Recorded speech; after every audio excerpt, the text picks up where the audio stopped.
Pada kesempatan ini, saya akan memaparkan materi berkaitan dengan era reformasi. Yang pertama, latar belakang reformasi.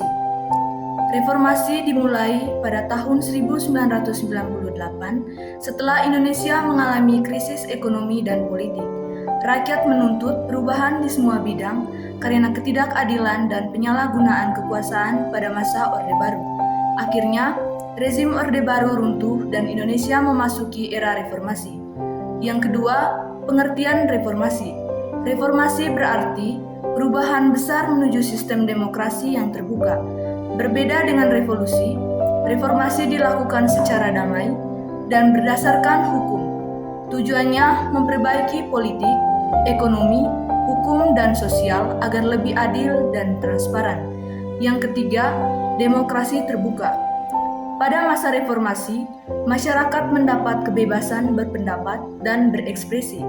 Pemilu dilakukan secara lebih jujur dan adil, dan pers bebas menyampaikan informasi. Muncul juga jurnalisme warga yang memungkinkan masyarakat ikut mengawasi pemerintah. Yang keempat, pendidikan. Pemerintah membuka akses pendidikan lebih luas melalui program wajib belajar 9 tahun. Banyak beasiswa dan perguruan tinggi baru didirikan sehingga kesempatan belajar bagi masyarakat semakin besar. Yang kelima, reformasi birokrasi. Proses penerimaan pegawai negeri atau aparatur negara menjadi lebih terbuka dan transparan. Lembaga negara diperkuat fungsinya dan diterapkan otonomi daerah agar pembangunan lebih merata di seluruh wilayah Indonesia. Yang keenam, ekonomi dan infrastruktur. Setelah krisis 1998, pemerintah fokus pada pemulihan ekonomi nasional dan menarik investasi asing. Banyak pembangunan di bidang transportasi, pendidikan, teknologi, dan infrastruktur untuk meningkatkan kesejahteraan rakyat. Yang ketujuh, kebebasan pers dan teknologi. Pers tumbuh pesat, baik media cetak, televisi maupun digital. Masyarakat dapat berpartisipasi lewat jurnalisme warga, dan pemerintah membuat aturan tentang informasi digital untuk menjaga keterbukaan yang sehat.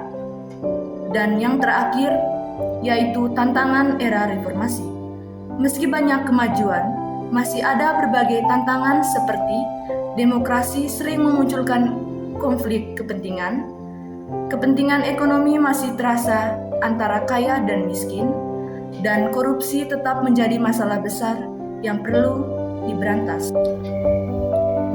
Berdasarkan materi di atas, dapat disimpulkan bahwa reformasi pada tahun 1998 muncul akibat krisis dan ketidakadilan pada masa Orde Baru. Gerakan ini membawa perubahan menuju demokrasi yang terbuka dan adil. Banyak kemajuan dicapai di bidang politik, ekonomi, pendidikan, dan pemerintahan. Namun, tantangan seperti korupsi dan ketimpangan ekonomi masih ada. Karena itu, semangat reformasi harus terus dijaga demi keadilan dan kesejahteraan rakyat.